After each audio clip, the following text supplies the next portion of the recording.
Hi everyone, this is Laura from Lime & Joy, and today I'm going to go ahead and close out the month of August so it can be all set and ready for September.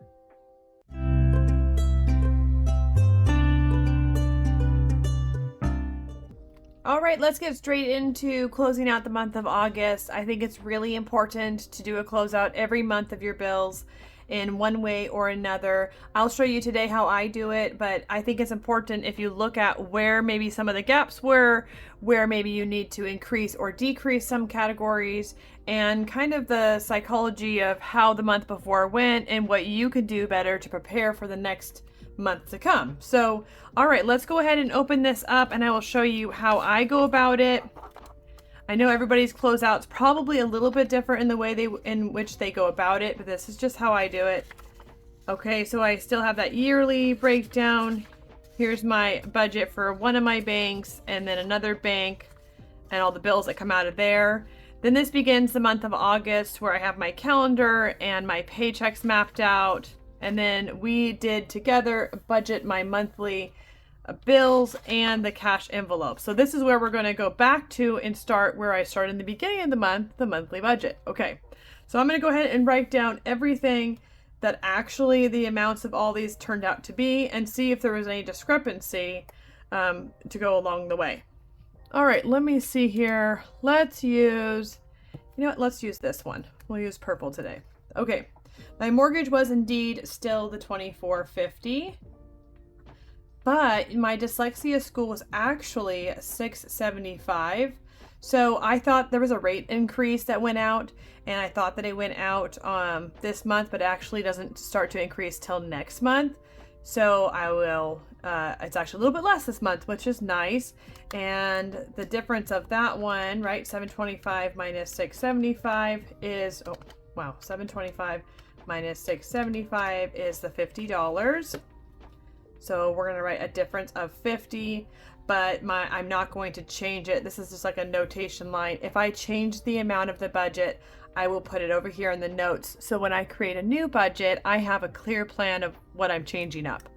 Okay, cable was $70, but actually was $65, and I'm going to keep it the same as well. It is a difference of $5. But I'm going to keep it because sometimes it goes up and down depending on when we rent a movie, which are usually like $3 or $4. So I always try to do a little overage there. Subscriptions, I actually have it here and I'm looking at right now, you can't see my bank account. I'm just looking at my statement and I'm just going through it. My subscriptions actually was a 10, 20, 25, 35, $43. It actually turned out to be 43. Oh, nope, there it goes. All the way to 79. So, yep, it was still the 80. So that's perfect. Looks like Illuminations, which is the donation I give for Bible translation, it was 35. My phone bill was way more. So I don't know if you've been around a while. My husband went to Europe with my daughter and they had a phone plan. Well, that bill just came on through. I thought it was last month's bill that was a little increased, but it looks like it's trickled a little bit from last month and a little bit to this month. So let's see here, 389 minus 270 equals 119. So I was short $119. And this I actually had an overage. Okay. So for the electric, looks like the electric Capital One bill, which is, I have just, this particular credit card, I let my electric bill be paid by it, and then I auto pay it every month. That way I'm never reaccruing any extra. And I don't know why I only put 100 because I always usually do 200, and it really isn't my electricity bill at this point. It's my like cost of solar monthly. So I think it's like 169, but with interest and stuff, I always make sure to pay 200. So that was more. That was like less than the 200 or 100, right? Less than we had allotted. Okay, Vivint is my security system. It was 17. So I actually allotted $3 extra, so 3 over. My credit card from my other bank is set at 200, and I indeed paid the 200. My car payment is just auto deduct, so it's the $313. And then I have a car insurance and city combo. This is again another credit card, just like this one, that I've paid off, but I have bills automatically being put on it, and then 2 weeks later being auto paid. I do that because if I don't do that, I've noticed once I pay off a credit card, they'll close it, and if I don't have active usage, they'll also lower my credit score because they'll say that I'm not using it, I don't have a high enough balance. So this makes it, and I also get points by doing this, and I don't accrue usually any interest because I'm paying it off just 2 weeks later before a new month. So this is my car insurance. It goes to my city card for $260, and I pay $260. My Home Depot credit card, I'm paying the minimum right now of $100.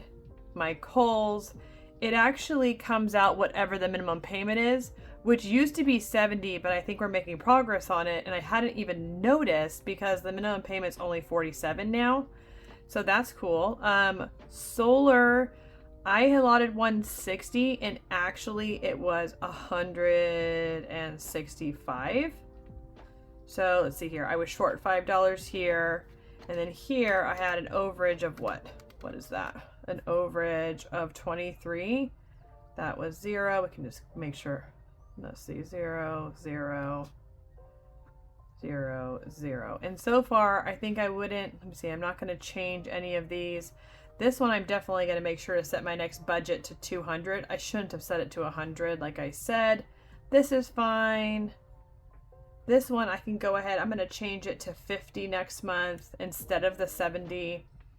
And this I will probably just keep for, you know, ups and downs. Sometimes I like to just kind of round up to make sure there's always just a tiny bit extra in there. Okay, car wash, I did 32, and it was indeed 32. My kid's Gab phone was 40 allotted, and 40 it was. And if you don't know about a kid's Gab phone, oh my goodness, it's just been such a great relief as a mom having. So they did not have this with my other kiddos. My other ones were, you know, you had to like monitor their phone or put bark on it so it would alert you every time things happen. But kids can turn that stuff off. They're super smart. They know how to go around it. I'd love to hear if you have found something that is foolproof that can secure your kids at home, on computer, or any of it. I know that people know more than me. I love to hear it. But as far as the Gab phone, it has no internet. It looks just like a smartphone, but it has no internet at all. So they can't access any of that stuff. They can talk, text. There is music from the Gab, like music. You know, you can pay extra $5 for Gab music. And it's been great because he can have his phone, text his friend, talk to his friends, and I feel super secure. And the friend group that he has is really sweet, kind people. So I'm telling you, if you haven't looked into the Gab kid phones, you just to take a sigh of relief and not feel like you're constantly hovering over your kiddo, but they also can have a phone that looks like everybody else's. Gab kid phone is the phone to go. I'm telling you, it's the way to go. Okay, so that was perfect. Pest control was 40. And I put this aside 40 every month, but it comes out every 2 months, but that's perfect. My easy loan was 115. And my Sally Mae, or I should say my daughter Sally Mae that we help with, is 250.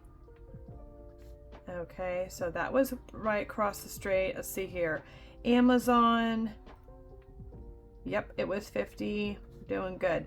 I love to see the zeros because that means that I did it perfectly, which is encouraging. My water and trash was 130, but I actually only paid 100. The bill was less. I had paid over a little bit, and it kind of varies. So instead of me going, you know, I have an overage of 30. Instead of me going all the way down to 100, I think what I'm going to do is try 120 next budgeting period, because I still like that a little bit overage happens as things go up and down throughout the year. BTC is a money I donate to local organization that helps combat sex trafficking. And then, so that's $50. Banfield, that's for my dog, Mr. Coda, to make sure he gets all his preventative care and all of his shots and everything. I love Banfield. It's at PetSmart. It's great. My gardener was 120. And then it comes my groceries, gasoline, and tithing. And this is where I'm going to show you. I do this weekly breakdown off screen. I don't really show you guys usually, but I will this time. So I do groceries, gasoline, and the extra that I didn't account for. I do it by week. So 8-1, 8-8, 8-9 to 8-15, so on and so forth. And I kind of break down how much I did combo the last extra days in this month at the end here. So let's add this up really quick because it'll give us the totals we need for the gas and groceries and stuff. So let's see. All right, my groceries was a 609, and this one I kind of switched, but groceries here is 374, groceries 181 and 120.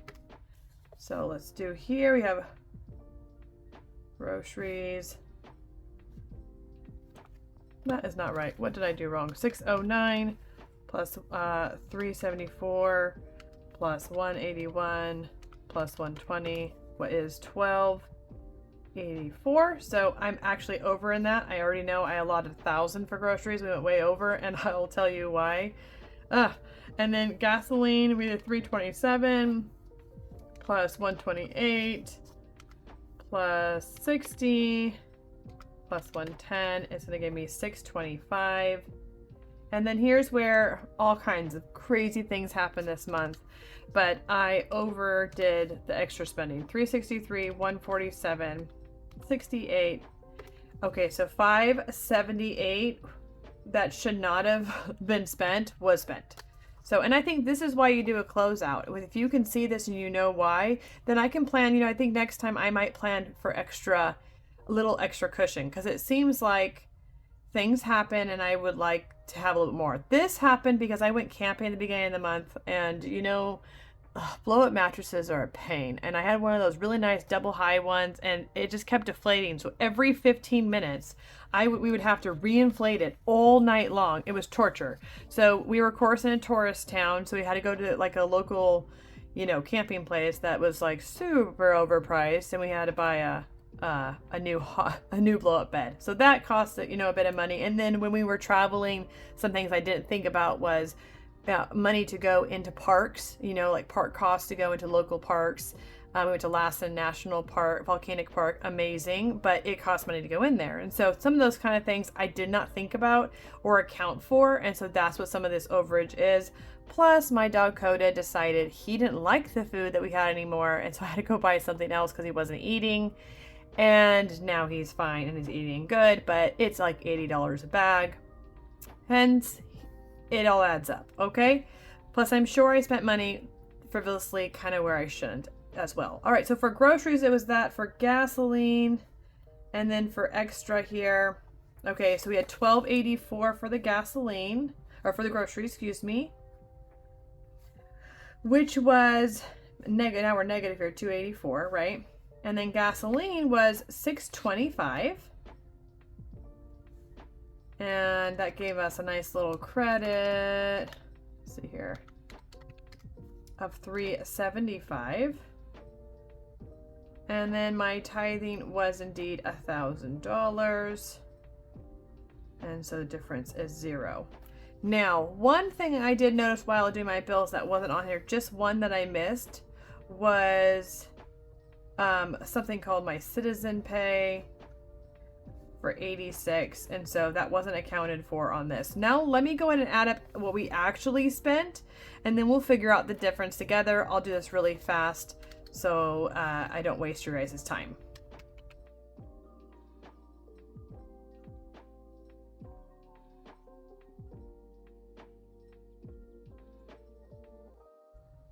Okay, and of course the $86 of what I forgot to budget for, which is, see, my total expenses right here, $8,828. And I must say, my husband got a bonus that we didn't expect. And so instead of the $10,000 of total income when we started with, it was actually $13,538. And I take anything that's extra and throw it towards debt, but I didn't take a few hundred extra dollars because I knew we were going on a few trips, and I'm really glad I didn't, because as you saw, I spent an extra like $500. So man, God knew that I needed a little extra that month. Okay, so $13,538 minus the $8,828 gives me a new leftover amount of 4,710. Now let's figure out what the difference was. So because I got a bit of a my husband got a bit of a bonus, we had an extra, so we're gonna do a positive, an extra $3,038. And like I said, I threw it at debt, most of it, but not all of it, you'll see. Okay, and then I went ahead and let's see here, we had 8828 minus 8720. Okay, so my bills was actually, I was negative. I underestimated $108, and the leftover amount is very different because it was $2,900 more because of the difference in pay. Okay, so once I have this all mapped out, I kind of can see, all right, I was pretty close on my expenses. That's probably my most important part because we're on a fixed amount of money. Mine varies a little bit, but I should say pretty close to fixed, that I can kind of trust that amount. Being over is always good. Doing side hustles, yard sales, and things like that, I usually am always a little bit over, but never quite this much, so that's nice.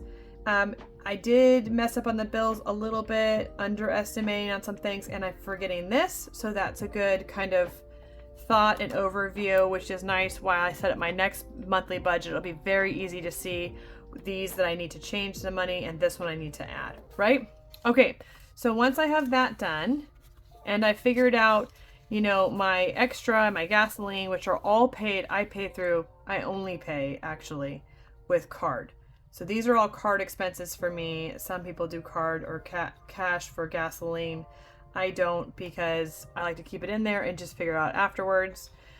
And so I like to think about, okay, why am I overage here on $1,284? And it's very easy to say, I overspent on my trip like a crazy person. I'm telling you, I don't know what I was thinking. I had tons of food in the cooler. I don't know if it was laziness or what, but when we were traveling, this mama was so tired, and we bought out food quite a few times, and that's where I think the $1,284 is. I threw it in. If I eat out extra, I throw it into my grocery fund because it should have been groceries and not eating out. Anyway, so that's where the extra $284 came from. It was nice to see that even with traveling, I only did $625, and so that's really exciting that I can go a little bit lower on my gas next month, and I think just being more conservative will keep me on the grocery track. But we'll see. I'll do it one more month, and if it doesn't do well, then I will change the amount that I'm allotting. Okay, so just like I do my paycheck by paycheck breakdown, I do the same thing for my budget closeout, okay? And let me see if I can zoom you in a little bit here. Okay, it might make it easier for you to see. Should have done that earlier, sorry. Hopefully that was okay. All right. So I have all my month now. I know where I am starting at, and we're going to go ahead and put that here. I already put in, for you guys to save time, my budgeted amount and how much I allotted for, which gave me a zero-based budget. Now, based off the new numbers, my income was actually $13,538. So let's do that, $13,538. And my bills were supposed to be $87.20, actually turned out to be $88.28. So close, but not quite, $88.28, okay? And then my debt snowball, we had planned for $1,200. So when I started this, I did this off screen for you. I went back and looked at what we planned together for the monthly budget. And I planned for $1,200 in snowball, cash envelopes $370, my sinking funds $100, and my savings challenges $110. So I just took those numbers and put them in right here. I like to see them kind of in their own little budget. It's just me. I like them like that, but you could do it anyway. And then I put in what I actually ended up paying, and that's found on all my budget by paychecks, right?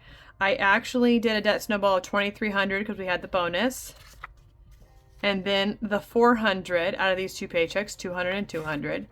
And then I did another $400 out of these two paychecks. Okay, so that is showing right here, which gave me a total of $3,100, which $1,231, which gave me an overage. I paid an extra $1,900 on my debt snowball from the bonus, which is absolutely wonderful. I'm super excited about that. And that does reflect on my, if you're new to here, my tracker. It should reflect, yeah. So I allotted for $1,200 on my debt snowball this month, but I actually had an overage of $1,900, which was amazing. And I was able to reflect that, and I just get so excited when I see things like that. Okay. Next is my cash envelopes. I allotted for $370. I went back to each 3 of my paycheck cash stuffings, added all the numbers together and put them here. And so I actually had stuffed $360. So I was under by $10. I had an extra $10 here. Now here's the crazy thing, and I'm trying to think what happened over here with my sinking funds. Because as you can see, I allotted $100, but I spent $225 in this area. And I was trying to think, why would I do that? I sat here, it was so boggled.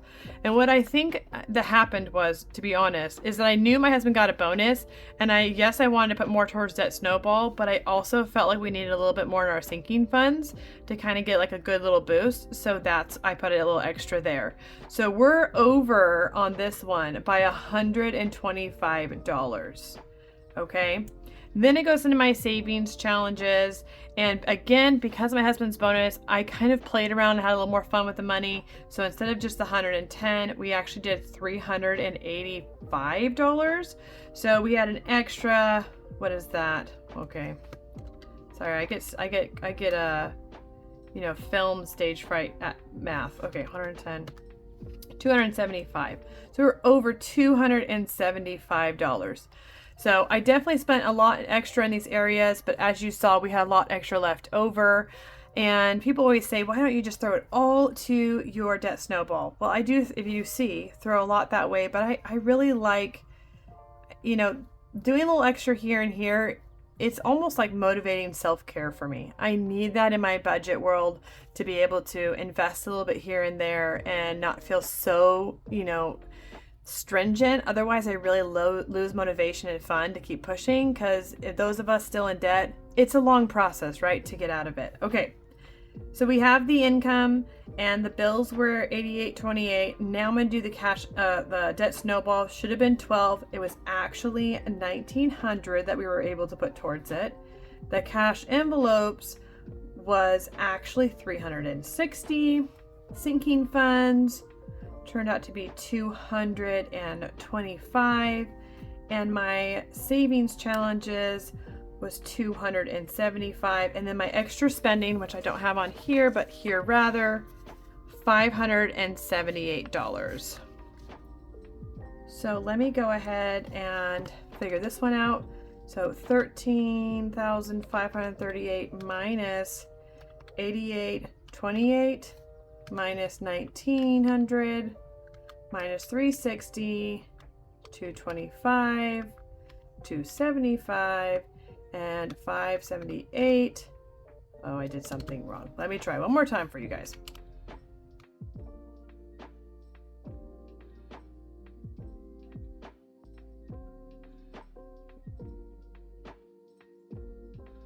Oh, silly me, guys. I did the 19 instead of the 3,100.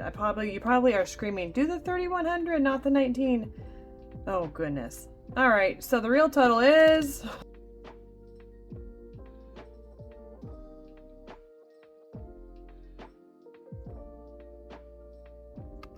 Okay, 172 is left over, which is exactly what I have in my bank right now, so that's perfect. Okay. Perfect. 172 left over. All right. So that is the closeout of the month, and it was nice to see where I was over. It was nice to see what I was left with and where it all went to. I think it's really important when doing a closeout, you can do that. I also like to end with just some of my thoughts. What I'm going to do next month, and some of us are big journalists, some of us aren't. I'm kind of a bullet point person. And so number one, I want to give more to spending variable. Clearly, I have spending here and there. I don't want it to be out of control, but maybe giving it 100 at least instead of 0 would be wiser. And number two, if I have the money, I need to increase the debt snowball, car maintenance, sinking funds kind of things. I want to as well. My husband's supposed to be at a small raise. I have no idea what it'll be. exactly when it comes down to it, but I think some rearranging here will probably happen. And then lastly, I want to consider maybe a no spend challenge to increase the debt snowball for a month. I'm always looking at ways to pay off my debt sooner. I've created a really good debt-free plan, which has really helped kind of fuel me along. But I think that it's important, let me zoom you guys back out again, really important to, fuel it even faster, because like I think I've showed you guys before, my plan is to pay off my debt by August 2024. I'd love to get there even sooner and start paying, on my mortgage and things like that. And that only way I can do that is if I keep increasing that debt snowball. So I'm going to look into that, look at what I can do to rearrange. It was good to close out the month and really get my head wrapped around what I'm doing. And I think it's important for you to do the same. And as always, find what works for you and find joy in the journey of doing it. And I'll put some videos up here that might help and inspire you. And I'll see you next time.